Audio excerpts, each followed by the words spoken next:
हमेशा ये बोलते थे, पिछले 6-7 महीने से आप लोगों के बीच में हैं और हमेशा हम एक बात बोलते रहे कि एक बार जरा हम गुजरात चुनाव से निपट जाएं, उसके बाद हरियाणा में चक्कर बांधेंगे। बोलते थे नहीं बोलते थे? तो निपट गए गुजरात चुनाव से। संदीप पाठक जी पूरी तरह से अब गुजरात चुनाव से फ्री हो चुके हैं और अब हरियाणा में अपनी पूरी ताकत के साथ, अपनी पूरी टीम के साथ जुटने वाले हैं। और जहां संदीप पाठक जी अपनी टीम के साथ जुट जाते हैं, वहां संगठन बहुत शानदार बन जाता है।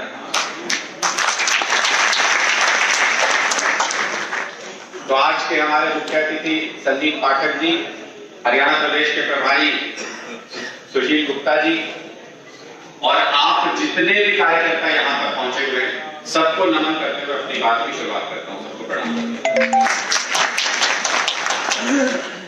देखिए, अब ये आर पार की लड़ाई है। इसके बाद ये आर पार की लड़ाई शुरू होने जा रही है, जिसमें या तो आप पूरी तरह से इन या पूरी तरह से आउट। जिसका बीच बचाव का मन हो, जिसको ये लगता हो, मेरे को अरविंद जी की ये बात बड़ी अच्छी लगती है कि कई बार वो बोलते हैं मीटिंग में कि भाई किस किस को लगता है कि इस बार सरकार नहीं बन सकती, जिस बार हम ताकत दिखाएंगे अगली बार सरकार बन जाएगी। तो वो कहते हैं कि भाई आप लोग तो फिर साइड हो जाओ, क्योंकि मुझे तो बहुत जल्दी है सरकार बनाने की, हमको बहुत जल्दी है व्यवस्था परिवर्तन की सरकार बनाने की। तो आप हम सारे साथियों को एक साथ मन में ये विश्वास दृढ़ करना पड़ेगा कि 2024 में हरियाणा के अंदर पूर्ण बहुमत की आम आदमी पार्टी की सरकार बन रही है।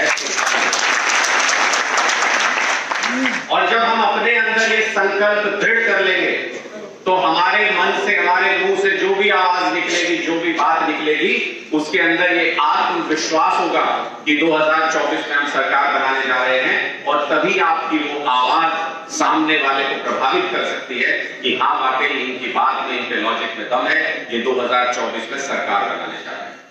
आपका जो आत्मविश्वास होगा, आपकी जो ताकत होगी, उसको कॉम्प्लीमेंट करेगा हमारा संगठन। कि ये नहीं कि हम सुखी ऐसे बात कर रहे हैं कि हम सरकार बनाने जा रहे हैं, हम ऐसा शानदार संगठन बनाएंगे जिससे पता चले कि हम वाकई में सरकार बनाने जा रहे हैं। और उस कार्यक्रम की शुरुआत आज से वॉलंटियर मैपिंग से शुरू हो रही है, जिसके लिए हमारे मुख्य अतिथि संदीप पाठक जी हमारे बीच में पहुंचे। तो हमको क्या करना है?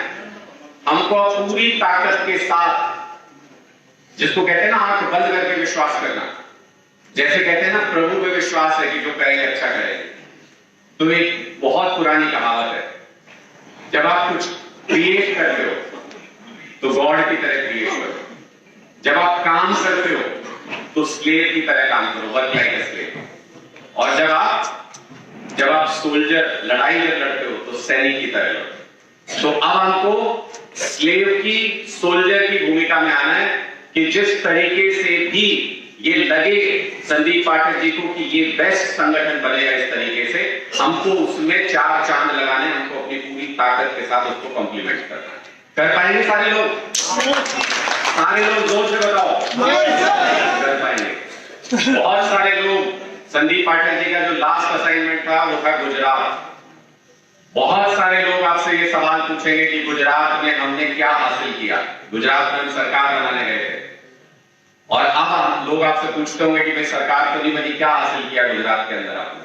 तो आज मैं आपको बता रहा हूं कि गुजरात में हमने क्या हासिल किया, और गुजरात में जो कुछ हमने हासिल किया वो किसी अजूबे से कम नहीं है, ये आप जान लीजिए। गुजरात में हमने अभूतपूर्व सफलता हासिल की। कैसे अभूतपूर्व सफलता हासिल की? गुजरात में हमने 6 महीने प्रचार किया और हमको कितने वोट मिले? ऐसे थोड़ी, 41 लाख। जोर से बताओ सारे। 41 लाख वोट हमने हासिल किए गुजरात के अंदर। कितने दिन में? 6 महीने। हरियाणा में चुनाव में अभी 1.5 साल पड़ा है, यानी 3 गुना समय हमारे पास है। अगर इस 3 गुना समय में हमने सिर्फ 41 लाख लोगों को भी राजी कर लिया झाड़ू के निशान पर मोहर लगाने के लिए, बटन दबाने के लिए, तो पूर्ण बहुमत की सरकार बनने से दुनिया की कोई ताकत नहीं। तो ये गुजरात की पहली उपलब्धि कि हमने 6 महीने के अंदर, जहां हम कुछ नहीं थे, जहां जमीन पे हमारा कुछ नहीं था, वहां हमने 6 महीने के अंदर अपने संगठन के दम पर 41 लाख वोट हासिल कर लिए। और 41 लाख कितने होते हैं ये मैंने आपको समझा दिया कि हरियाणा में पूर्ण पूर्ण बहुमत की सरकार आ सकती है 41 लाख वोटों से, और गोवा की तो पॉपुलेशन ही 40 लाख, यानी गोवा की पॉपुलेशन से ज्यादा लोगों ने हम पे वहां विश्वास जताया। हमारे 5 विधायक भी हैं, हमारे 5 विधायक बीजेपी के 150 विधायकों पे भारी पड़ेंगे, ये मैं अपने तजुर्बे से कह सकता हूं। हमने दिल्ली में भी देखा है, पंजाब में भी देखा है, और आपके यहाँ का लोकल उदाहरण देके बताता हूं मैं। सिरसा में हमारे कितने पार्षद जीते? जिला पार्षद का चुनाव था अभी, कितने जीते? 6। जोर से। और इनेलो के जीते थे 10। सबसे बड़ी ताकत सिरसा में इनेलो है, उनके जीते 10 और हमारे जीते 6। इनेलो ने क्या किया? इनेलो ने बीजेपी वाले का भी समर्थन लिया, कांग्रेस वाले का भी समर्थन लिया, इनेलो ने जेजेपी वाले को भी कहा कि भाई चुनाव में बताइए वरना गड़बड़ हो जाएगी। सारे लोगों ने मिलकर एक तरफ वोट डाला और आम आदमी पार्टी ने एक तरफ वोट डाला। पूरे सिरसा में इस बात की चर्चा है। 6 जिला पार्षद, सारे नेता हमेशा ये कहते हैं कि जिला पार्षद के चुनाव में भरोसा नहीं कर सकते, जिसकी सरकार उसी की तरफ चले जाएंगे सारे, बिक जाएंगे सारे। लेकिन आप लोगों ने आम आदमी पार्टी का झंडा बीचों बीच गाड़ दिया सिरसा के, जब 6 वोट एक डब्बे में पड़े, हमारे अपने सिंबल के अपने नाम पे 6 वोट पड़े। ये हमारी सबसे बड़ी ताकत है। आपने अपनी प्रेजेंस दिखा दी है, आपने अपनी ताकत दिखा दी कि हाँ हम हैं, हम लड़ना जानते हैं। और इसीलिए वो गुजरात में भी वो जो 5 विधायक हैं हमारे, शुरू में उन्होंने खूब खबर फैलाई कि ये टूट गया, बीजेपी में जा रहा है, दूसरा टूट गया। कोई गया? ये आम आदमी पार्टी है, यहां से कोई टूट नहीं सकता। ईमान के पक्के लोग होते हैं आम आदमी पार्टी के अंदर। तो ये ताकत हमने अपनी प्रेजेंस दिखा दी। अब इसके बाद क्या करना है? अब इसके बाद अपनी प्रेजेंस को बढ़ाना है, इन लोगों के पसीने छुड़ाने। और कैसे छूटेंगे पसीने? मैं हमेशा अपनी एक बात जरूर करता हूं जब ये बात कहता हूं कि गुजरात की मैंने अभी जिक्र किया, तो गुजरात में आप ऊपर वाले का इशारा समझिएगा, सारे लोगों को बता रहा हूं। ऊपर वाला इशारा कर रहा है बार बार, आपकी मेहनत को सलाम कर रहा है बार बार। ऊपर वाले ने क्या किया? ऊपर वाले ने हम कहीं से भी नेशनल पार्टी बन के निकल सकते थे। पिछले 10 साल में हमने ढेरों स्टेट में चुनाव लड़े, कहीं से भी नेशनल पार्टी बन सकते थे। लेकिन ऊपर वाले का इशारा समझिए कि हम वहां से नेशनल पार्टी बन के निकले, जो सबसे बड़ी पार्टी बीजेपी में सबसे बड़े नेता मोदी जी का घर है, वहां से आम आदमी पार्टी राष्ट्रीय पार्टी बन के निकली। और ये इस बात का इशारा है कि हमारे विचार का वक्त आ चुका है, और जिस विचार का वक्त आ चुका हो उसे दुनिया की कोई ताकत रोक नहीं सकती किसी भी कीमत पे। हरियाणा में भी सरकार बनाएंगे और प्रधानमंत्री बनाना है कि केजरीवाल जी को? इतनी आवाज से नहीं बनते। देश में भी सरकार बनाएंगे आम आदमी पार्टी। एक आखिरी बात कह के अपनी बात खत्म कर रहा हूं। हम लोगों पे बीजेपी और कांग्रेस के पास हमारी साफ स्लेट है, बिल्कुल साफ स्लेट है। हमारे ऊपर आरोप लगाने के लिए कुछ नहीं दोनों पार्टियों के पास। और ये दोनों पार्टियां हमारे खिलाफ सिर्फ एक ही मुद्दा बोल पाती हैं। क्या बोलती हैं? ये दोनों पार्टियां हमारे खिलाफ बोलती हैं कि ये फ्री बांट के देश को बर्बाद कर रहे हैं। कहते हैं कि नहीं कहते? जोर से। ये फ्री बांट के देश को बर्बाद कर देंगे, सिर्फ एक मुद्दा है इनके पास। कैसे काटना है उस मुद्दे को, क्या बताओगे लोगों को?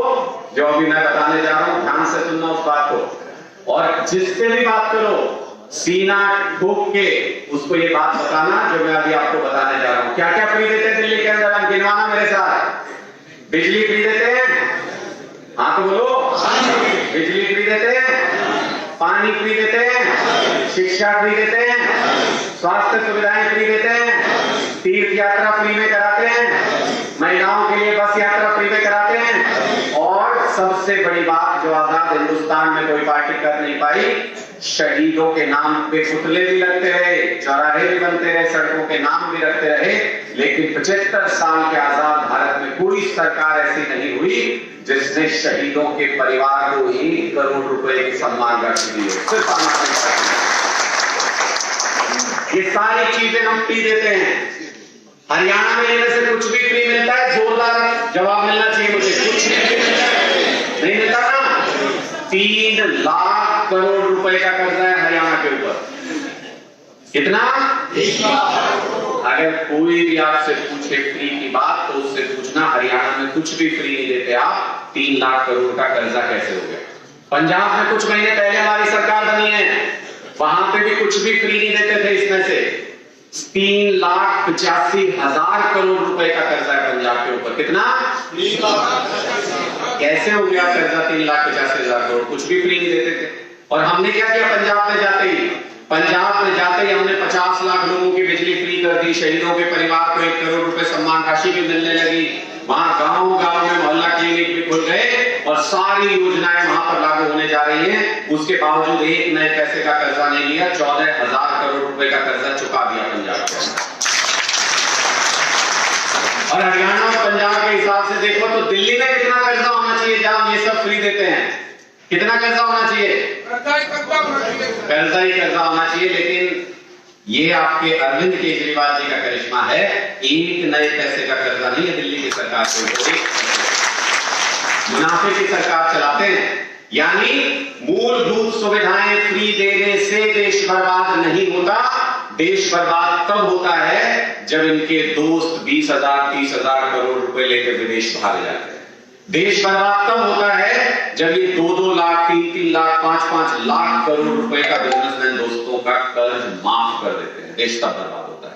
हमको ये दिल के अंदर ये भावना लेकर चलनी है कि अपने देश को मजबूत बनाना है, विकसित बनाना है। हमारा देश आजादी से लेकर हम हमेशा यही पढ़ते रहे, 3 पीढ़ियां बीत गई कि हम एक विकासशील देश है, विकसित देश बनेंगे। इन पार्टियों की विचारधारा से विकसित देश नहीं बन सकते। कैसे बन सकते हैं?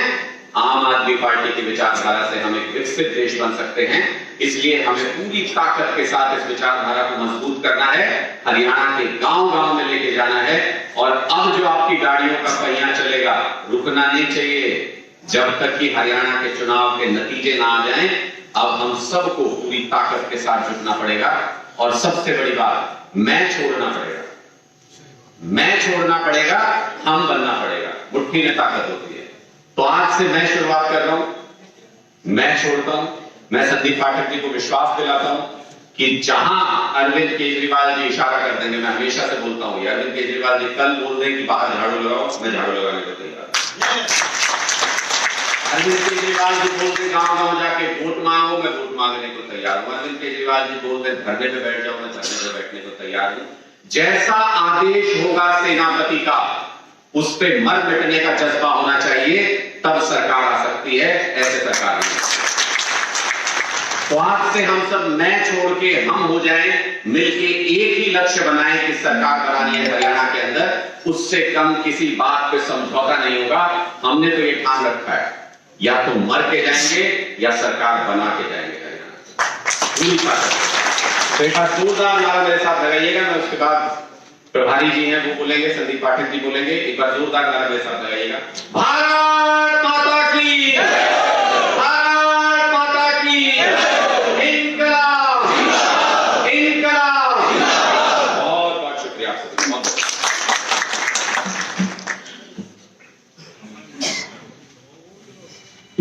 आपका बहुत बहुत धन्यवाद अनुराग जी। एक जोरदार तालियां हो जाए अनुराग जी के लिए। और हमारा जो दायित्व है वो इस तरह से भी बढ़ जाता है, क्योंकि आज ये जो कार्यकर्ता सम्मेलन है वो हिसार में हो रहा है, अरविंद जी के घर से हो रहा है। तो जो दुनिया में, चाहे वो टाइम्स मैगजीन हो, चाहे वो पंजाब हो, चाहे वो गुजरात हो, चाहे वो दिल्ली हो, जब सारी दुनिया ने हमारे हिसार के लाल अरविंद केजरीवाल को इतना मान सम्मान दिया, तो अब हम सब लोगों का, हरियाणा वालों का भी दायित्व बनता है कि हम लोग भी उतना ही प्यार, उतनी ही जो चीजें हमें देनी चाहिए, जो हमें अपना मैं छोड़ना चाहिए, सारी कुर्बानियां देके और हमारे अरविंद केजरीवाल जी का झंडा बुलंद करें। इसी बात से मैं आगे इस प्रोग्राम को बढ़ाने के लिए डॉक्टर सुशील गुप्ता जी, हमारे हरियाणा के प्रभारी, उनको बुलाना चाहता हूं। एक जोरदार तालियों से सुशील गुप्ता जी का स्वागत कीजिए।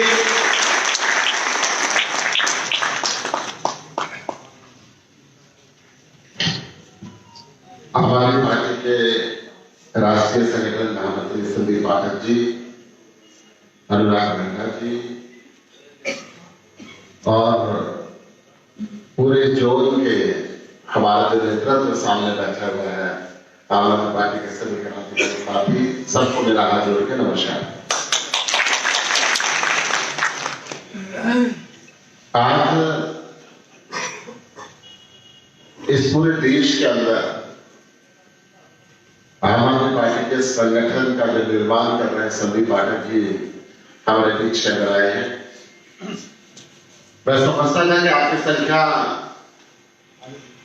बहुत ज्यादा होगी, आज उतनी संख्या में आप लोग नहीं आए, परंतु जितने भी लोग आए हैं वो एक क्षेत्र के अंदर आम आदमी पार्टी की पहचान है, आम आदमी पार्टी को जिस रूप के अंदर जाना जाता है, आंदोलन के समय के साथी से लेकर आज तक जितने नए नए जुड़ते रहे, हम सब यहां पर बैठे हैं।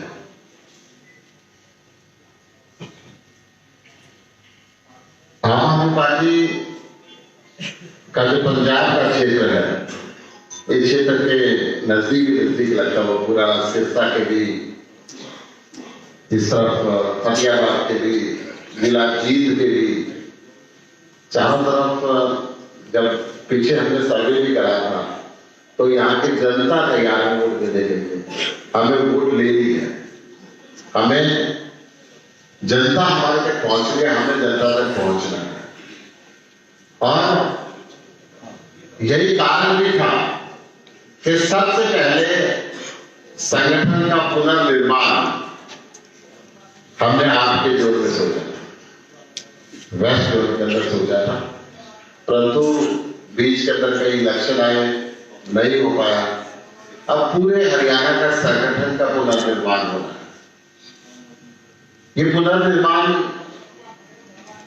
आप लोगों के बीच में से होना है, आप लोगों के द्वारा ही होना है। इस पुनर्निर्माण के अंदर इस तरीके से हमें काम करना है कि हम ज्यादा से ज्यादा संख्या के अंदर अपने उस साथियों को बढ़ा सकें, क्योंकि लड़ाई बड़ी है।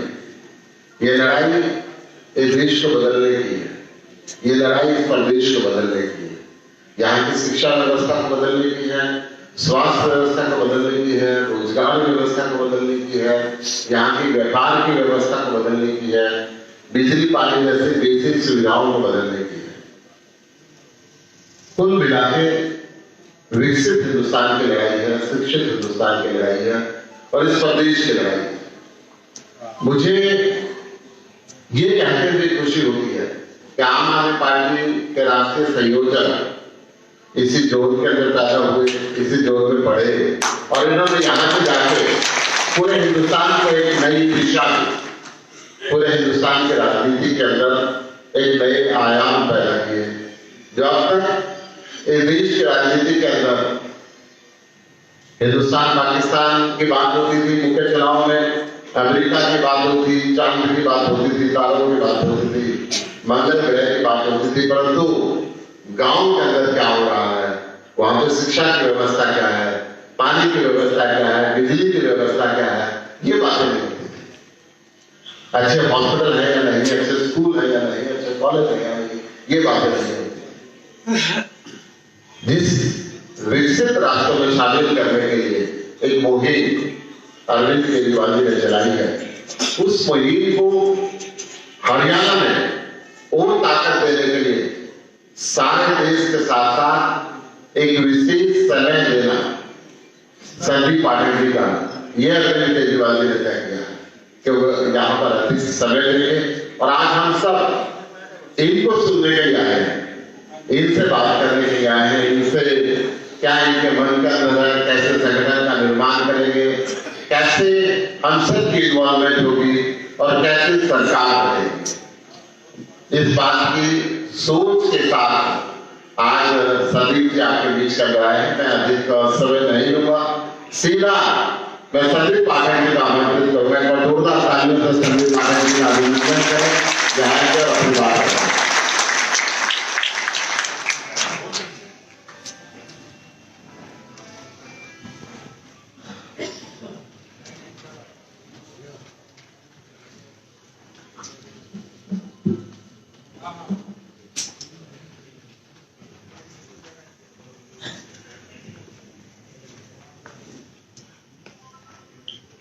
किसी भी काम को शुरू करने से पहले हमें अपने इष्ट देवता ईश्वर को प्रणाम करके आशीर्वाद लेना चाहिए।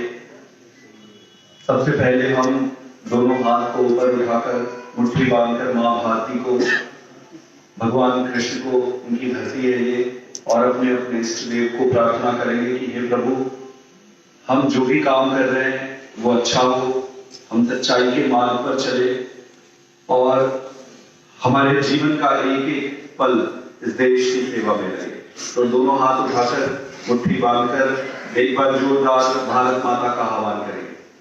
भारत माता की वंदे वंदे।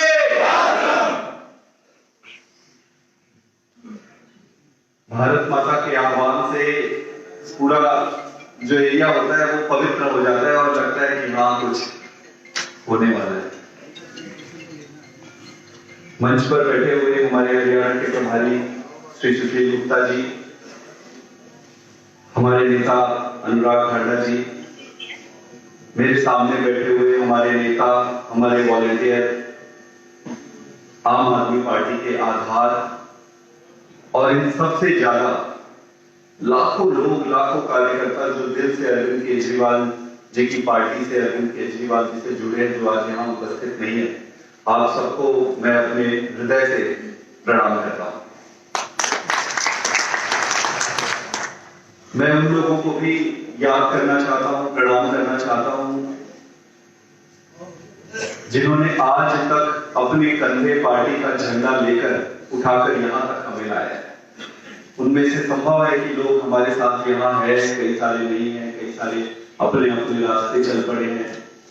आज यहां से तो आगे ले जाने के लिए हम इकट्ठे हैं, लेकिन यहां तक लाने में उनका योगदान अतुल्य है। आपको समझना पड़ेगा कि आज तो सरकारें बन रही है आम आदमी पार्टी। एक तो समय था जब सरकार भी कहीं नहीं, सिर्फ आंदोलन था, संघर्ष था। उस संघर्ष में भी बिना टूटे, बिना झुके जो लोग अपने कंधे पार्टी को लेकर यहां तक आए हैं, उन सबको मैं एक बार प्रणाम करता हूं और उनका धन्यवाद करता हूं।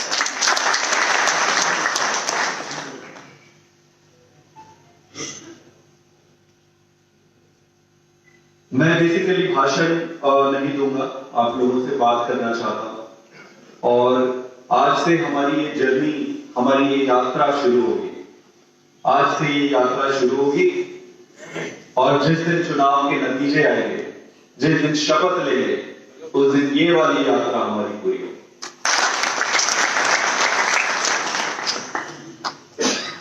इससे पहले कि काम की बात को हम डिस्कस करें, दो तीन चीजें मैं रखना चाहता हूं।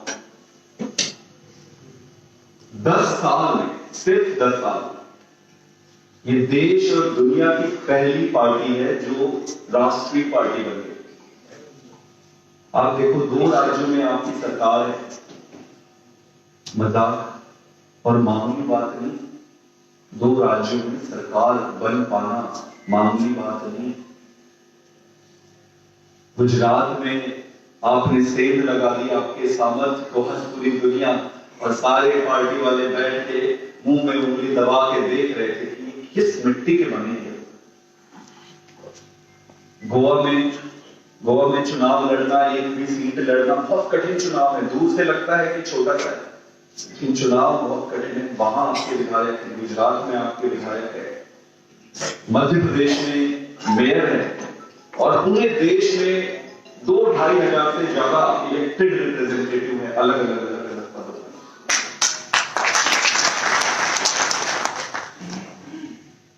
तो इससे ये बात स्पष्ट हो जाती है कि आपकी राजनीति को जनता पसंद कर रही है। सही है गलत? सही है।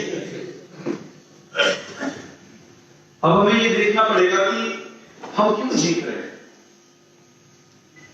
तो सबसे पहली बात तो ये है कि हमारे पास नेता है, हमारे पास अरविंद केजरीवाल के रूप में एक नेता है, और एक कुशल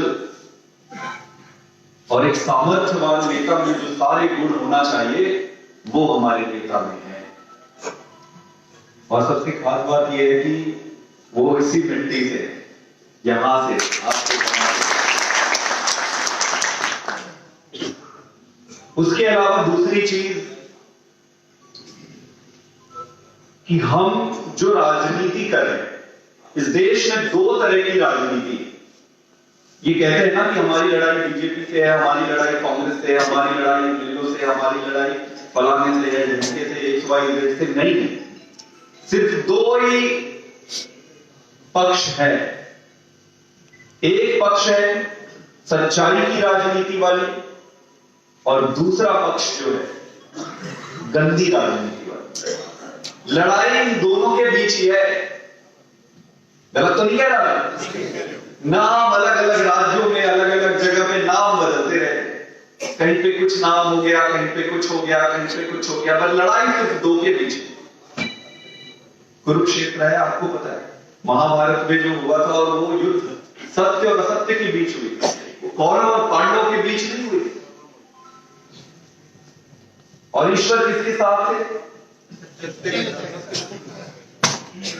ईश्वर सत्य के साथ थे। पांडव छोटे थे, कौरव विशाल थे, पर ईश्वर पांडवों के साथ थे। क्यों? क्योंकि पांडव सत्य के साथ थे। ईश्वर पांडव के साथ नहीं थे, ईश्वर सत्य के साथ थे। तो बड़ी स्वाभाविक सी बात है, अगर आपको ईश्वर का साथ चाहिए तो आपको सत्य के साथ जुड़ना पड़ेगा। दो तरह की राजनीति है, सच्चाई की राजनीति और गंदी राजनीति। लड़ाई आदि काल से इन दोनों के बीच ही है और कुछ नहीं है। बाकी तो समय समय पर नाम बदलते रहते हैं। तो जो गंदी राजनीति है वो क्या है? इनकी राजनीति में जोड़ तोड़, जात पात, पैसे का खेल, खरीद फरोख्त, इसको खरीदना उसको खरीदना, गुंडा गर्दी, केस करवा के जेल में डालना, जितनी गंदगी हो सकती है तो सारी चीजें ये कर ले। ये नई बात नहीं। कौरवों के समय भी आप याद करो यही सारी चीजें होती। गलत तो नहीं कह रहा। सेम पैटर्न है, इतिहास अपने आप को दोहराती है। दूसरी तरफ कौन सी राजनीति है? दूसरी तरफ केजरीवाल की राजनीति है, सच्चाई की राजनीति है। क्या है राजनीति? मैं बच्चों के लिए स्कूल बनवाऊंगा, मैं आपका इलाज कराऊंगा, मैं भ्रष्टाचार से मुक्त करूंगा, मैं रोजगार दूंगा, मैं आपको हर वो सुविधा दूंगा जिससे आपका जीवन सुखमय बन सके। अपनी जनता को सर्व संपन्न और सुखी करने की राजनीति है, सच्चाई की राजनीति। तो एक तरफ सच्चाई की राजनीति है, केजरीवाल की राजनीति, और दूसरी तरफ गंदी राजनीति। और इस गंदी राजनीति में बाकी सारे इकट्ठे हुए पड़े। और चूंकि आपकी राजनीति सच्चाई की राजनीति है, इसलिए भगवान भी आपके साथ है।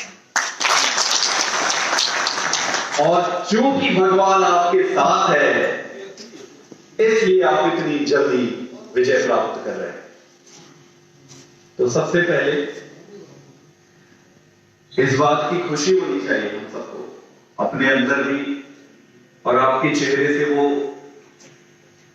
खुशी दिखनी चाहिए कि आप ऐसी पार्टी से जुड़े हो जो सत्य के साथ है, जो सच्चाई के साथ है, जो अच्छी राजनीति कर सकते। हमें कोई फर्क नहीं पड़ता कि हमें सत्ता मिले सत्ता ना मिले, जीवन में कितना संघर्ष हो।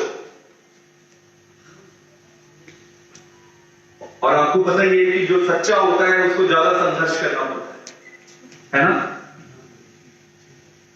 लेकिन भगवान पर भरोसा रखने से भगवान सारा ठीक करते हैं। तो 10 साल के अंदर जो ये पार्टी आज हासिल की है, वो जनता का और ईश्वर का आशीर्वाद ही है। तो कई लोग बीच में हमारे साथी दुखी हो जाते हैं, जी कैसे करेंगे, ये तो इतनी बड़ी पार्टी है, ये लोग ऐसा करेंगे। गुजरात में भी जब हम गए थे, गुजरात में जब गए थे तो मुझे याद है जिस दिन हम फ्लाइट में जा रहे थे, मैं और मेरा एक दोस्त है प्रदीप, हम दोनों अपना झोला लेके जा रहे थे। रास्ते में हमें कोई मिल गया, भाई साहब किधर जा रहे हो? हम बोले जी गुजरात जा रहे हैं। मेरे को बोलते हैं भाई साहब बुरा मत मानना, एक कान में बात बताता हूं। बोले क्यों अपनी राजनीति खराब करने जा रहे हैं? अभी अभी तो सांसद बने हो, अभी बर्बाद हो जाओगे। मैंने बोला ठीक है भाई, पार्टी ने बनाया है, पार्टी के लिए बर्बाद हो जाए। तो झोला उठा के निकल लिए हम। सबसे इंटरेस्टिंग बात ये थी कि हमने सोचा कि चलो अब ऑफिस खोजते हैं गुजरात में। ऑफिस खोजते खोजते खोजते 15 दिन हो गया। जिसको भी पता चलता था कि ये झाड़ू वाला आम आदमी, भाई साहब दूर हटो, ऑफिस देने को कोई तैयार नहीं। हमने अपने लोकल पार्टी के लोगों को बोला यार ये तो बड़ी दिक्कत है, ऑफिस को 1 महीने हो गया खोजते, अब ऑफिस तो दिलवा दो। बोले क्या करें, जिसको पता चलता है आम आदमी पार्टी के लिए ऑफिस मांग रहे हैं, पहले दिन तो हाँ बोलते, दूसरे दिन बंद कर देते।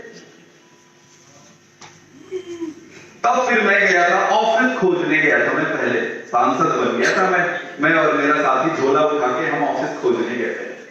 मैं खुद गया, इससे बोला भाई साहब कल आपने हाँ बोला था, आज मना कर दिए, हम पैसे आपको जितनी आपकी किराया है आपके बैंक अकाउंट में आ जाएगा टाइम टू टाइम। अब इतने हम वो नहीं है, इतने कमजोर नहीं है कि आपकी तनख्वाह तो दे देंगे, आपका जो किराया तो दे देंगे। वो बोला भाई साहब किराए की तो बात ही नहीं है। तो वो मेरे को बगल में लेके गए, बहुत दबाव है, बोले इनको जगह देना है। वहां से गुजरात की यात्रा शुरू हुई थी, जहां लोग जगह देने तैयार नहीं थे। 6 महीने के अंदर 41 लाख लोगों ने वोट भी दिया, 5 एमएलए भी दिए। और एक समय ऐसा था कि सब कहते थे कि यार कुछ भी हो सकता है, और कुछ भी होते होते बच गया एक दूसरा। तो मैं बस आपको ये कहना चाहता हूं कि गुजरात का प्रोजेक्ट बाकी है, अभी पिक्चर बाकी है, पूरा नहीं हुआ है। एक चीज और, जो अच्छी राजनीति और बुरी राजनीति है उसका उदाहरण सिरसा से भी जुड़ा हुआ है। अब देखो बीजेपी और कांग्रेस का क्या होता है? कांग्रेस का अस्तित्व तो खत्म हो चुका है। ये या तो चुनाव के पहले सेटिंग कर लेते हैं, ये चुनाव में जीत जाते हैं, उसके बाद भी जीत जाते हैं। अब चारों तरफ देख लो यही परिस्थिति है। गलत तो नहीं कह रहा मैं? तो या तो पहले बिक जाते हैं या बाद में बिक जाते हैं। पब्लिक हर बार भरोसा कर करके इनको वोट देती है, सीधी साधी है पब्लिक, उम्मीद पे वोट करती है।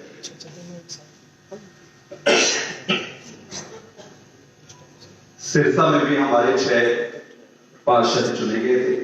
कोई कारपेंटरी का काम करते थे, साइकिल में चलने वाले हमारे 6 पार्षद को बीजेपी ने और इन्होंने सारी ताकत लगा ली, पर वो बिके। ये होता है गुजरात में भी ये काम पे लगे हुए। मैंने एमएलए को बुला के पकड़ के फोन आता है मेरे को, बोलते हैं भाई साहब मेरे को इतने करोड़ बोल रहे हैं, इतने करोड़ बोल रहे हैं। तो ये अपने प्रोजेक्ट में तो लगे, इनका प्रोजेक्ट ही ना, इनके पास प्लानिंग है, ना देश के लिए कोई विजन है, ना कुछ करना है। इनको पता है इनको क्या करना है, इनका कैंपेन क्या है। कैंपेन थोड़ी करते हैं, ये कहते हैं हम तो कैंपेन 10 दिन में कर लेते हैं। कौन सा कैंपेन है भाई जी, तुम 10 दिन में कर लेते हो, हम 2-2 साल 1-1 साल करते हैं। इनको कैंपेन करने की जरूरत ही नहीं होती। एक चीज और जानो, गुजरात में जो मेरे कैंडिडेट थे, हमारा अनुभव नहीं था पहले, हमारा अनुभव था अच्छा कैंपेन करना, चुनाव लड़ाना और बढ़िया रिजल्ट आए तो उसको स्वीकार करना। कैंडिडेट को हमने अनाउंस किया, उसके बाद उनको उठाने लगे। कई मेरे कैंडिडेट को ऐसे धमका के इन्होंने विड्रॉ कराया। हम कैंडिडेट को लेके अपनी गाड़ी में रात भर घूमते थे कि भाई सब जैसे तैसे सवेरा हो जाए, पुलिस उनके साथ है, सब कुछ विचित्र चुनाव। आप बोलोगे कि ये गुजरात में आए हैं या फिर हम पता नहीं कहां पे कर रहे हैं। गुजरात की जनता बहुत अच्छी, बहुत सीधे साधे, उनको फालतू चीजों से मतलब नहीं, अपने बिजनेस पे रहते, अपने काम पे रहते, सीधे साधे जनता को इन्होंने घुमा रहे हैं। अभी फिर वहां पे पेपर फूट गया, पेपर लीक हो गया। तो 2 तरह की राजनीति है, एक सच्चाई की राजनीति और एक गंदी राजनीति। चूंकि आप सच्चाई की राजनीति के साथ हो, चूंकि आप केजरीवाल मॉडल ऑफ गवर्नेंस के साथ हो, इसलिए हमारी जीत हो रही है और इसीलिए ईश्वर भी आपके साथ है क्योंकि आप सत्य के साथ। तो ये जो अच्छी राजनीति है, इसको अब हर देश के हर राज्य में और हर राज्य के हर गांव में और हर गांव के हर घर तक पहुंचाना है और ये हम सबकी दायित्व है। हमारे जीवन का, अब हमारे जीवन की इच्छा ये है, हम सबका दायित्व यही है कि सच्ची राजनीति को एक एक व्यक्ति तक पहुंचाना है। और मुझे खुशी है कि इस महान यज्ञ में, इस महान यात्रा में अब हम शुभारंभ कर रहे हैं हरियाणा का।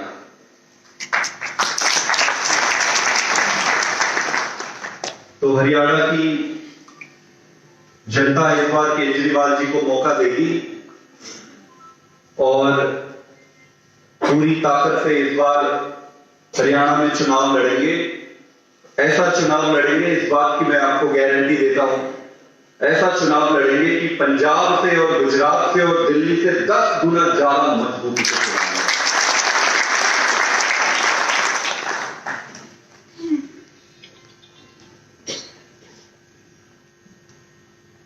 तो मुझे एक दो चीजें आपसे पूछनी थी कि गुप्ता जी और अनुराग ये सारे बहुत सीधे से बड़े प्यार से आप लोगों से काम कराते थे। मैं थोड़ा मजबूती से और थोड़ा, आप समझ रहे हो क्या?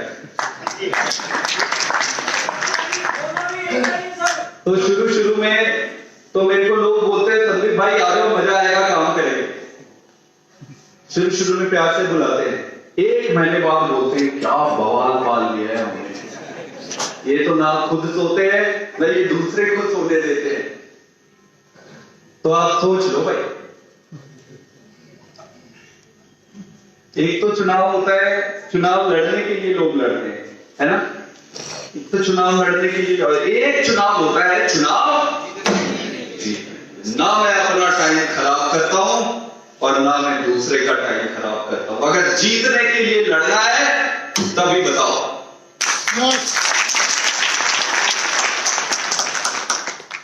जीतने के लिए लड़ना है या लड़ने के लिए लड़ना है?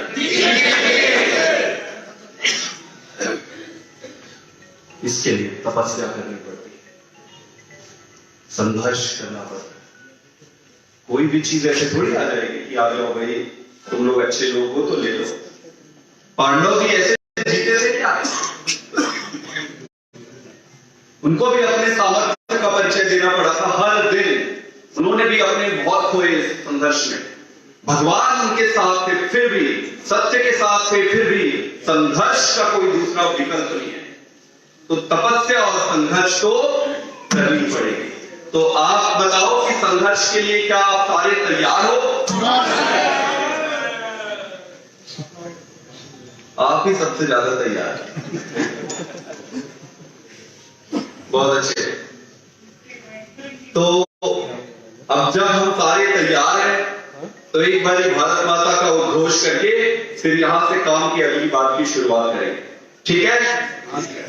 भारत माता की जय।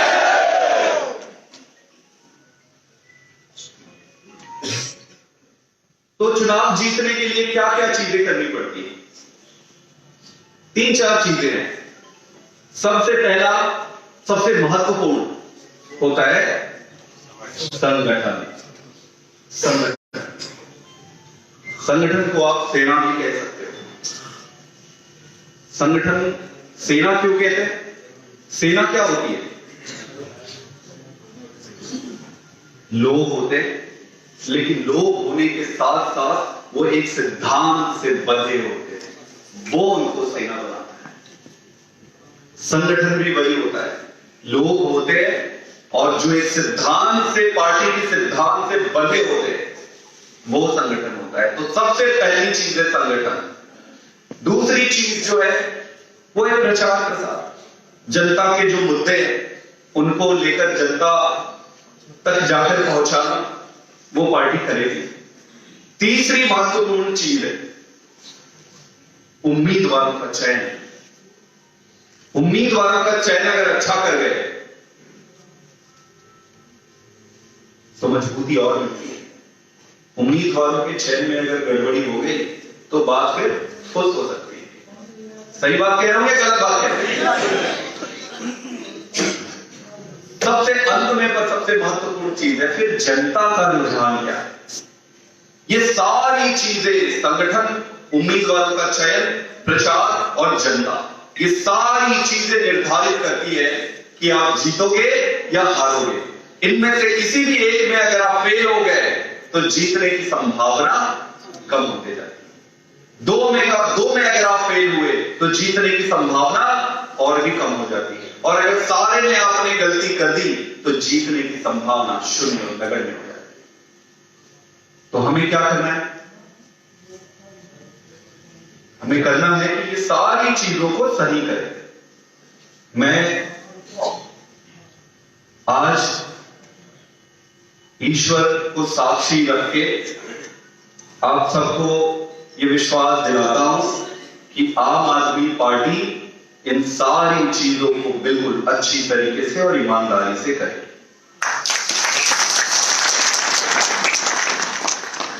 तो पहले आते हैं संगठन पे।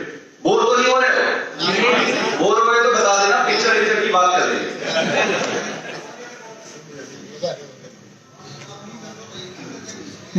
तो सबसे पहली जो चीज है वो है संगठन।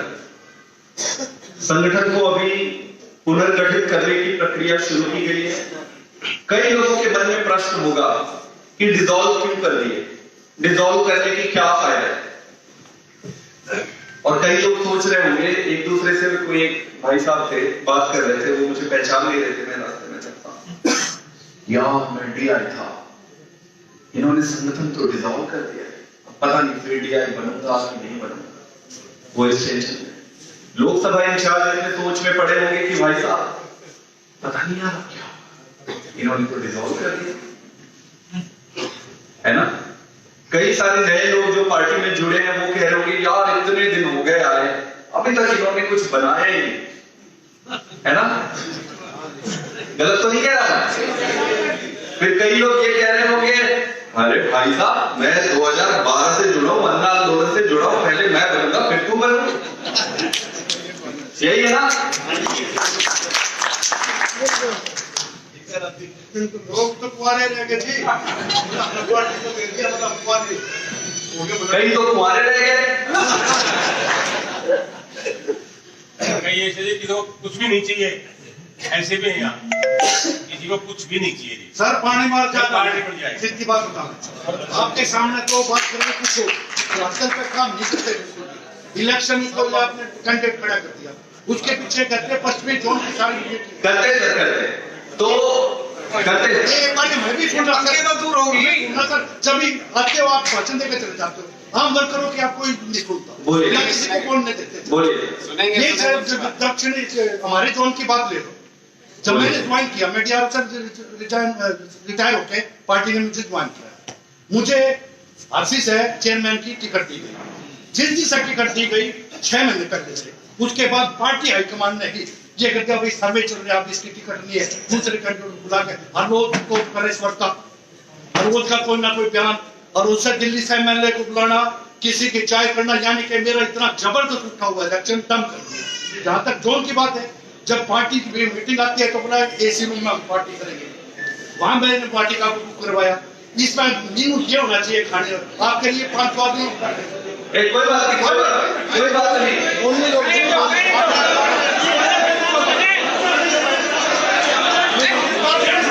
कोई बात नहीं, कोई बात नहीं, कोई बात नहीं, कोई बात नहीं, कोई बात नहीं। एक मिनट मेरे को थोड़ा आप तक खत्म कर लो। अरे बाकी तो बैठ सर मेरे इलेक्शन के दौरान एक भी कार्यकर्ता, एक भी कार्यकर्ता, ठीक है आप बैठिए, आप बैठिए, कोई बात नहीं, कोई बात नहीं। देखो बैठिए, बाकी लोग बैठिए, मैं आपके सवाल का उत्तर दूंगा, मैं आपके सवाल का 5 मिनट उत्तर दे रहा हूं। अब शुरू करें।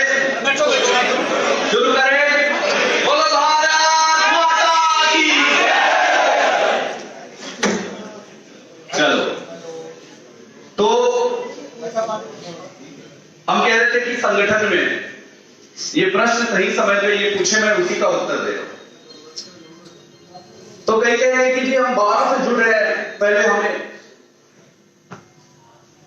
एक चीज समझना पड़ेगा कि सरकार बनाने के लिए चुनाव लड़ना है या लड़ने के लिए चुनाव? सरकार बनाने के लिए। ये संघर्ष है, ये तपस्या है। बहुत सारे लोगों को जब बलिदान देनी होती है, जब बलिदान होता है तब जाकर कुछ अच्छा होता है।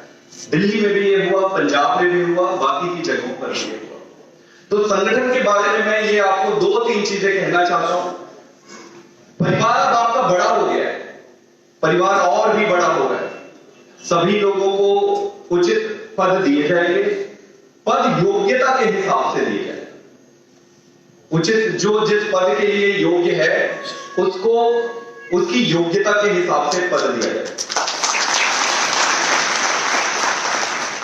पद में कोई भाई भतीजावाद नहीं होता। पंजाब में जब मैं काम शुरू किया था तो कुछ लोग मेरे पास आते थे और कहते थे कि सर मेरे को फलानी बना दो, फलानी पोस्ट दे दो। मैं कहता था भाई लिख लो इनका नाम और इनको ये मत देना। जो भी मेरे पास पद लेने आया मैंने उसको वो पद दी। एक तो ये, जो दूसरे के पास भी पद लेने गया उसको भी मैं पद ली। तो एक बात बड़ी स्पष्ट है कि अपने कर्म पर, अपने धर्म पर आप आश्वस्त रहिए। ऊपर वाला और पार्टी देख रही है, आपके पैर में आके चीजें गिरेंगी।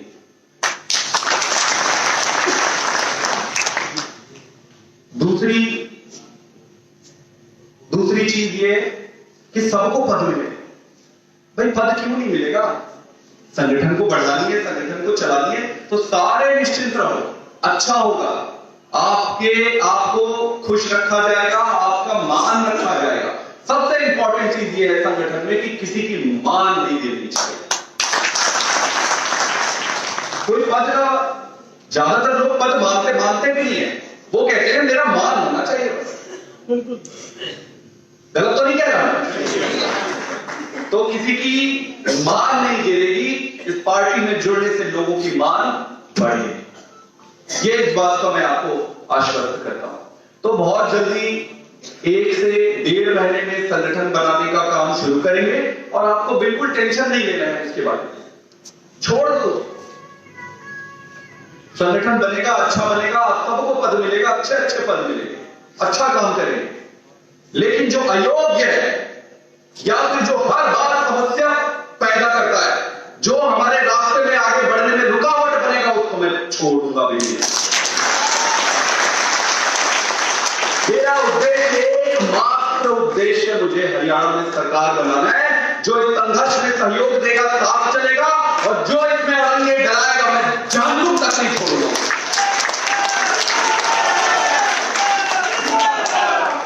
तय आपको करना है कि अभी भी मुझे चाहिए या नहीं चाहिए? चाहिए सर,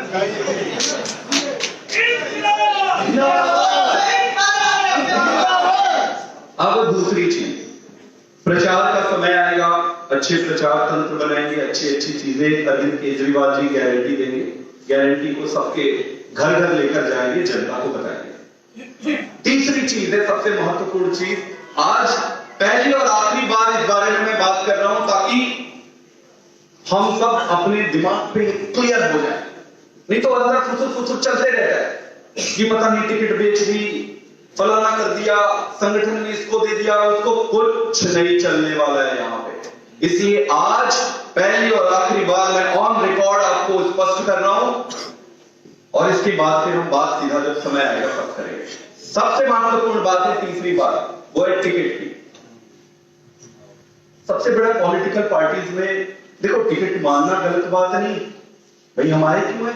चुनाव लड़नी तो आए, एनजीओ थोड़ी चला रहा है, राजनीतिक पार्टी है, चुनाव लड़ना है, चुनाव जीतना है, सरकार बनानी है, तो चुनाव लड़ने तो आए हैं, तो टिकट तो मांगेंगे, क्यों नहीं मांगेंगे? मैं आपको अपना उदाहरण देता हूं, मैं हर जगह देता हूं।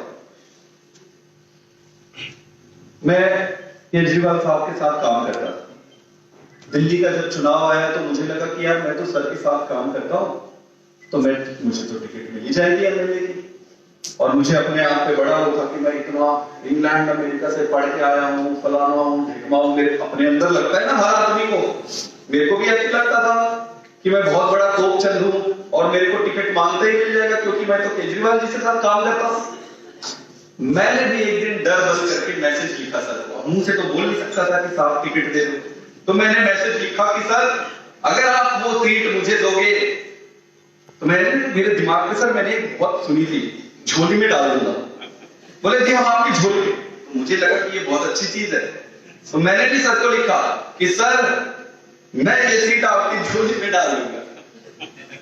अब मैसेज लिख दिया सर को, मुझे लगा यार आधे घंटे में आ जाएगा, खाना पीना खा लेते हैं, रिस्पॉन्स आ जाएगा, कॉन्फिडेंट था। भाई साहब 1 दिन हो गए, 2 दिन हो गए, 3 दिन, सर ने कोई रिस्पॉन्स ही नहीं किया। रात भर मैं और मेरी वाइफ हम दो ही थे यहाँ, परेशान, खूब टेंशन में। बच्चे से भी थे ऐसे कि कोई समझाने वाला भी नहीं था, बुजुर्ग की राजनीति है, कोई बात नहीं, ऐसे बोलते हैं ना, जब टिकट नहीं मिलती तो आते हैं ना लोग, कोई बात नहीं। हमें तो वो कहने वाला भी नहीं आया। मैं सोचा यार कोई यही कह दे कि कोई बात नहीं। 4 दिन बाद सर का मैसेज आया एक काम के लिए। मैं सर के पास गया और मुझे लगा कि अभी इसके बारे में बताएंगे, उन्होंने बात ही नहीं की उसके बारे में। मैं ये तरफ गया कि मुझे कम से कम ये कह दो कि यार तेरे को टिकट नहीं दे रहे, ना बोल दो यार, टेंशन खत्म हो। कोई बात नहीं, उन्होंने बोला ये अगला काम है, इसको कर लो। फिर भगवान ने मुझे बुद्धि दी, इसका मतलब है कि बेटा अभी तेरा टाइम नहीं आ रहा है। लेकिन एक चीज भगवान ने बिल्कुल सद्बुद्धि दी। फिर मैं काम पे लग गया अपने। मैं बोला कोई बात नहीं, मैं 2 चीजें तय किया कि मांगना, टिकट मांगना बुरी बात नहीं है, मैं इसीलिए तो आया देश के लिए काम करने। टिकट मांग के मैं जीत के क्या करना चाहता था, देश की सेवा करना था। तो टिकट मांगनी बुरी बात नहीं है, लेकिन टिकट ना मिले तो सिर उठा के अपने टारगेट पे फिर काम पे लग जाना जरूरी है। और एक बात और, टिकट नहीं मिलने का फायदा हुआ ना, मुझे सांसद बन गया मैं। मैं आईआईटी में था सर, आईआईटी के गेट के बाहर ही हनुमान जी की छोटी सी मंदिर है। मैं सच बता रहा हूं, बाहर किसी को मत बताना, ठीक है? तो आते जाते मैं बजरंग बली को रोज प्रणाम करता था पहले कि भगवान टिकट दे देना, भगवान टिकट। जब नहीं मिली तो मैंने 2 दिन तक बजरंग बली जी को नहीं देखा। यार जब आपने करने अपनी मर्जी से है तो मैं क्यों बिना मतलब। 2 दिन बाद मूर्ख आदमी हूं, 2 दिन बाद तक बुद्धि आई, फिर बोले कोई बात नहीं भगवान। फिर जिस दिन मैंने सांसद बना उस दिन मैंने भगवान को याद किया कि भगवान मैं तो छोटा इंसान हूं, मैं सिर्फ तुरंत का देख सकता हूं, आप तो बहुत दूर के देखते हो। आपने देख रखा था कि एक दिन ये आदमी सांसद बनेगा, इसलिए मुझे चाहिए। इसलिए राजनीति में टिकट मांगना अच्छी बात है, प्लान बनाना बहुत अच्छी बात है, लेकिन राजनीति लंबी रेस है। इसमें अगर ना मिले तो अपनी लकीर लंबी खींचो, अपने समय का इंतजार करो। जो भी व्यक्ति धीरज रख के समय का इंतजार करता है, चीजें उसके पैर में आके गिरती है, ये मेरा आपको विश्वास है। और इस बात का प्रमाण मैं हूं, मेरा दिल्ली में ना कोई दोस्त है, मैं बाहर कहां से आया पता नहीं, पढ़ लिख के, कोई जान पहचान नहीं, कोई नेता नहीं, कोई लॉबी नहीं। मैं आज तक किसी नेता के घर नहीं गया नमस्ते ठोकने, और मैं सबके सामने कह रहा हूं पर मुझे पार्टी ने बनाया। तो इससे क्या निष्कर्ष निकलता है? दूसरी चीज, आपको मुझे देख के लगता है कि ये पार्टी का महामंत्री होगा, राष्ट्रीय लगता है? मेरा चेहरा देख के नहीं लगता ना? दूसरी पार्टी वाले भी टेंशन में यार, ये तो क्या बवाल करते, कैसे केजरीवाल का नाम ही ऐसा है, जो किसी को समझ ना आए वो करते ही वो काम है। तो मैं तो प्रमाण हूं ना कि योग्यता के दम पर और अपने काम के दम पर पार्टी आज भी पोस्ट देती है, आज भी टिकटें देती, सब कुछ अच्छा होगा। तो ये आपको विश्वास रखना पड़ेगा। मानते हो मेरी बात को? तो हमने 3 चीजें डिस्कस कर ली, संगठन, कैंपेन, टिकट। अंत में आते हैं जनता। जनता आपके पक्ष में है क्योंकि आप सत्य के पक्ष में। तो आज इस हॉल के बाहर जब हम निकलेंगे तो 2 चीजें दिमाग पे स्पष्ट होनी चाहिए। आप लंबी रेस के घोड़े हो या तुरंत वाले घोड़े हो। आप संदीप पाठक की बुद्धि के साथ देखना चाहते हो या हनुमान जी की बुद्धि के साथ दूर तक देखना चाहते हो। तो टिकट मांगना बुरी बात नहीं है, टिकट की उम्मीद रखना बुरी बात नहीं है। टिकट अगर ना मिले तो हड़बड़ा के परेशान होना, गलती होना, उससे बचना चाहिए। एक चीज और है, एक चीज और, एक चीज और है, हमारा टारगेट क्या है? क्या है हमारा? देखो, अगर सिर्फ सबके लिए कह रहा हूं, आप सबको, आप ऐसी पार्टी से जुड़े हो और तब जुड़े जब पार्टी कुछ नहीं थी, तब कहीं सरकार नहीं थी, बीच बीच में हम खुद भी भूल जाते हैं कि हम क्यों आए हैं। आप तब जुड़े जब कुछ भी नहीं था, तब तो आप टिकट के लिए नहीं आए थे, है ना भाई? आप तब जुड़े जब कुछ नहीं था, तब तो टिकट सोच के नहीं आए थे। सोच के यही आए थे कि केजरीवाल एक महान राष्ट्र का निर्माण करने का संघर्ष कर रहे हैं, मैं इस संघर्ष में इनका साथ दूंगा। गलत तो नहीं कह रहा मैं? चलते चलते चलते चलते चलते चलते बीच में हम लोग बीच में ऐसे हो जाता है, भटक जाते हैं। तो टिकट मांगना है, चुनाव लड़ना है, लेकिन एकमात्र उद्देश्य चुनाव लड़ना नहीं है। एकमात्र उद्देश्य जिस भी व्यक्ति का होता है कि मेरे को यही चाहिए, नहीं तो कुछ नहीं है, तो फिर उसको कष्ट मिलता है जिंदगी। मैं पंजाब का एक उदाहरण देता हूं, बोर तो नहीं हो रहे हो? पंजाब का उदाहरण देता हूं। मेरे बहुत सारे वॉलंटियर थे सर, जिनको टिकट नहीं दे पाए, और ऐसे ऐसे वॉलंटियर थे जिन्होंने पोस्टरें लगा के खून पसीने से पार्टी को खींचा था। पार्टी बड़ी उनके कंधे पे हुई, और जब चुनाव में टिकट देने का समय आया तो कुछ को हम टिकट नहीं दे पाए। ज्यादातर को टिकट दिए, लेकिन कुछ को नहीं दे पाए। वो मेरे पास आके रोने लगे, बोले सर हमने इस कंधे पे पार्टी को पाला है। मैं भी रो गया उनके साथ, लेकिन फिर मैंने ये बोला कि मुझे आपकी परवाह है, आपकी चिंता है, इसीलिए मैं चाहता हूं कि आप मत लड़ो, क्योंकि आप लड़ोगे, हम वहां से अगर हारेंगे तो आपके पैसे भी जाएगा, हारने का ठप्पा भी लगेगा, तो भरोसा करो मेरे पे। और मैंने भरोसा दिलाया कि मैं आपको एमएलए से ज्यादा बड़ा बनाऊंगा। आज देखो सारे चेयरमैन सर, गुप्ता जी आप देख सकते हैं, पंजाब में जो बट रहे हैं, जो चेयरमैन बना रहे हैं, सारे वॉलंटियर को जिन्होंने खून पसीने को पार्टी को खींचा है, उनको मिल रहा है। आज जब वो बड़ी पार्टी में निकलता है, आगे पीछे सिक्योरिटी रहती है, सब कुछ रहता है, एमएलए बोलता है यार इससे अच्छा तो फिर वो मेरे को फोन करते हैं, भाई साहब चेयरमैनों का आप इतना कर रहे हो, हमारा भी कुछ मैं बोला, आपको जो मिल रहा था आपको मिल गया, इसका जो था। तो इस राजनीति में बहुत कुछ है। तो सबसे पहले आपको 2-3 चीज अपने दिमाग पे स्पष्ट रखना पड़ेगा। हमारी पार्टी में टिकट, एटलीस्ट मैं अभी ये कह रहा हूं कि हमारी पार्टी में टिकट ना बिकती है, ना बिकेगी, और ना कोई बेच सकता है, ना खरीद सकता है। कई बार ऐसे आएंगे कि जी फलाना कर दिया उसने, वो मैं आपको गारंटी देता हूं कोई माइकल आज पैदा नहीं हुआ है जो टिकट खरीद ले।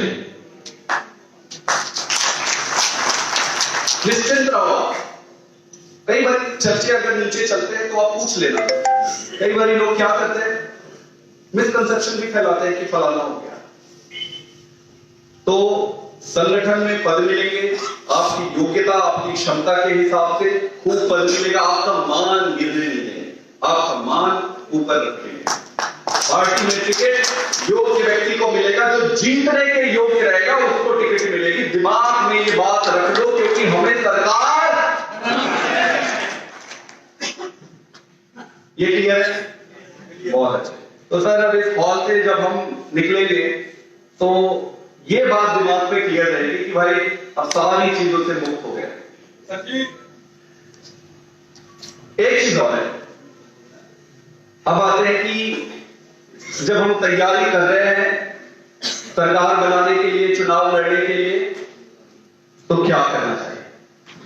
तो अब आते हैं अपनी एक्टिविटी के लिए कि अगला कदम क्या होता है। संगठन को अभी जैसे बंद किया है,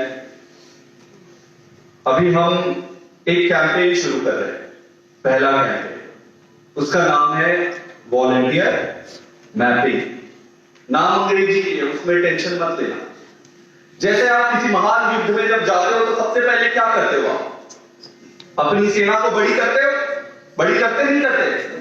आज हमें क्या करने की जरूरत है, आज इतने सारे लोग क्यों आए यहां पे, हो सकता था कि बहुत सारे आ जाते, परिवार कराने बहुत सारे लोगों को तो पता भी नहीं होगा कि आज यहाँ पे मीटिंग है। गलत तो नहीं कह रहा, गलत तो नहीं कह रहा।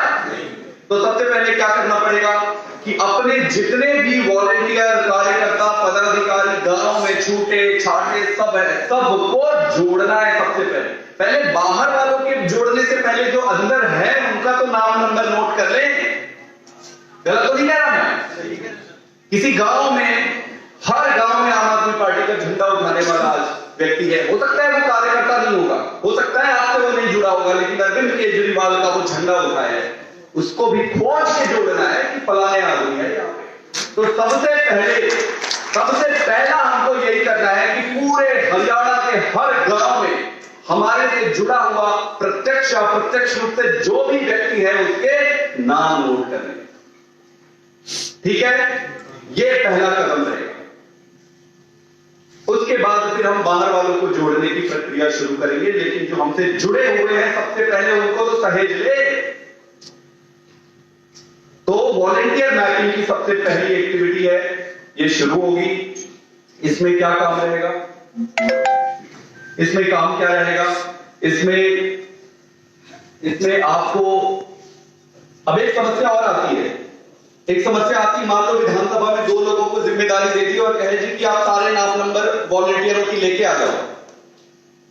तो कई बार ये होता है कि यार इसने ना मेरे से लड़ाई की थी, इसका नाम नहीं लिखा, इसका नाम छोड़ देते, ये उसका पूरा गुट है, पूरे को छोड़ दे, अपने गुट का लिख के उसके गुट का छोड़ के आगे भेज दिए। सर यही है सर, इतना ही। गलत तो नहीं कह रहा मैं, कई बार ऐसे होता है, इंसान है, हम सबसे होती, मैं भी ये गलती कर सकता। तो इसलिए एक व्यक्ति की जिम्मेदारी नहीं लगा रहे, हम सारे लोगों को ये बुकलेट देंगे। इसमें आप जितने लोगों को जानते हो अपने विधानसभा में, यहां पे वहां पे, उन सबको आप कहोगे कि वो डुप्लीकेट हो जाएगा। मैं और मेरा दोस्त दोनों भी एक का नाम लिखेंगे, होने जो डुप्लीकेट, जब कंप्यूटर में जाएगा तो वो पता चल जाता है कि ये डुप्लीकेट है, लेकिन सबको लिखना है। आइडिया ये है कि अगर किसी गांव में दूर दराज में एक पत्थर भी है काले रंग का, वो केजरीवाल का सपोर्टर है, तो उस पत्थर का नाम इस पे आना चाहिए। सही है? तो अब इस प्रक्रिया को करने के लिए मैं आपको भेजूंगा, तो मैं आधे अधूरे तो भेजूंगा नहीं, पूरी तैयारी के साथ जाएंगे। तो जैसे सेना जाती है कहीं पर, सेना जाती है तो क्या लेके जाती है ना, लेके जाती है अस्त्र शस्त्र लेके जाते हैं। ये आपका शस्त्र है जो मैं आप सबको सुसज्जित करूंगा। ये दिख गरीब सा रहा है, लेकिन इसके अंदर बहुत काम की चीज है। क्या क्या चीज है वो मैं आपको बताता हूं। इसके अंदर सबसे पहले हमने एक तो बुकलेट दी, ये वाली, जिसमें नाम नंबर लिखने हैं। उसके बाद दूसरी चीज जो मैं आपको दे रहा हूं वो क्या है, झंडा।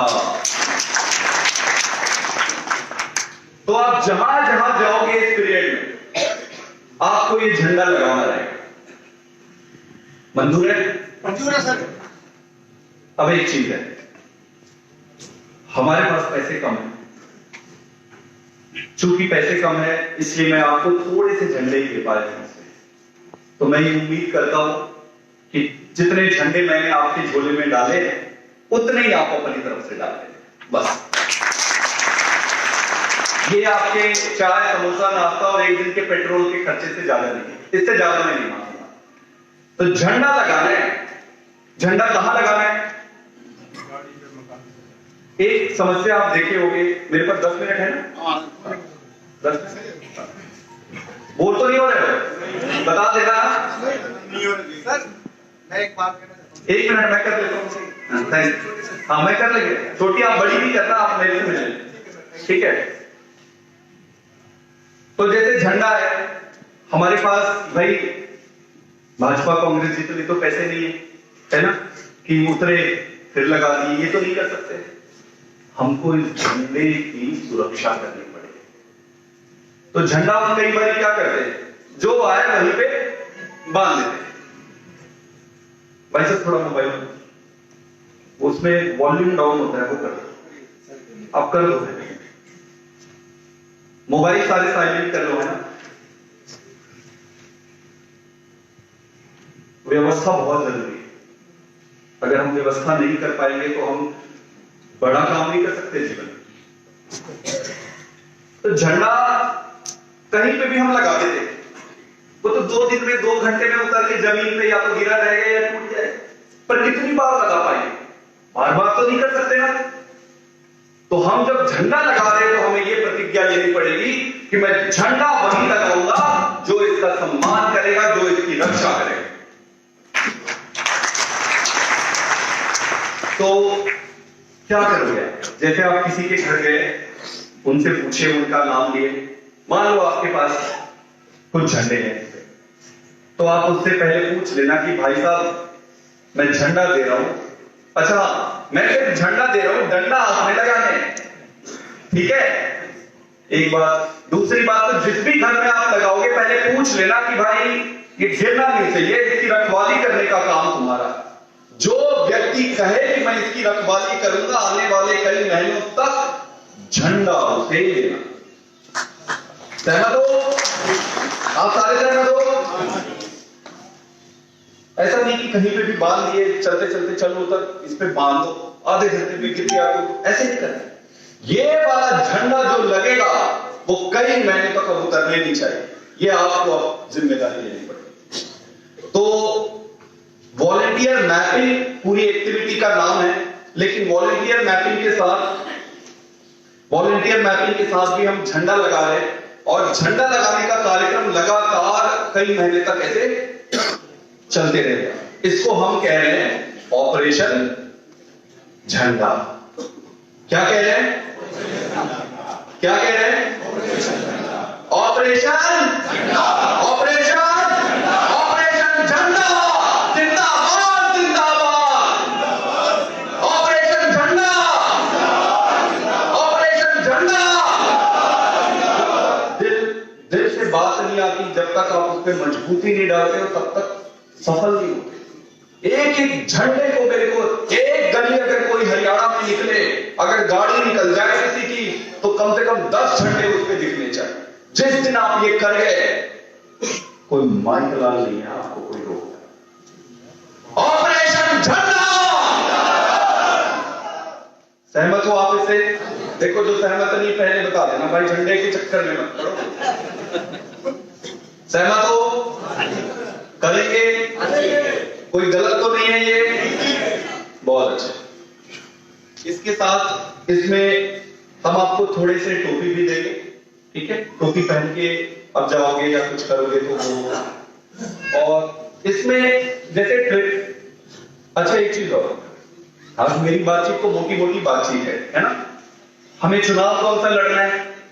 अभी विधानसभा टारगेट है ना, लड़ेंगे तो सारे चुनाव लड़ेंगे।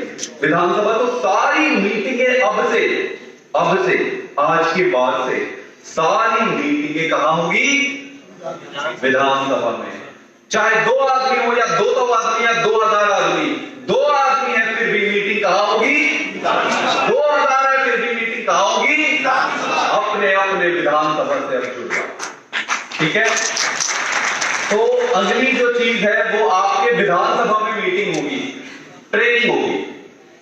मेरी अब सारी टीम, जो टीम दिल्ली में लगी थी, जो टीम पंजाब में लगी थी, जो टीम गुजरात में लगी थी, उस टीम का एक बड़ा हिस्सा मैंने हरियाणा को दे दिया है। मेरी टीम के लोग आ गए, ये आके अब आपको अगले 2 दिन में कॉल करेंगे, टेलीफोन करेंगे कि भाई फलाने दिन विधानसभा की ट्रेनिंग है, आप आओ, तो आप जरूर जाना विधानसभा की ट्रेनिंग में। वहां पे फिर बैठ जाएंगे विधानसभा वाले, बैठ के फिर एक चीज पे डिस्कस करके काम की शुरुआत करेंगे। उसमें ये लिखित में भी है कि काम कैसे करना है। कई बार समझाने में गलती हो जाए, कई बार आदमी ना समझे, कई बार आदमी ना आ पाए।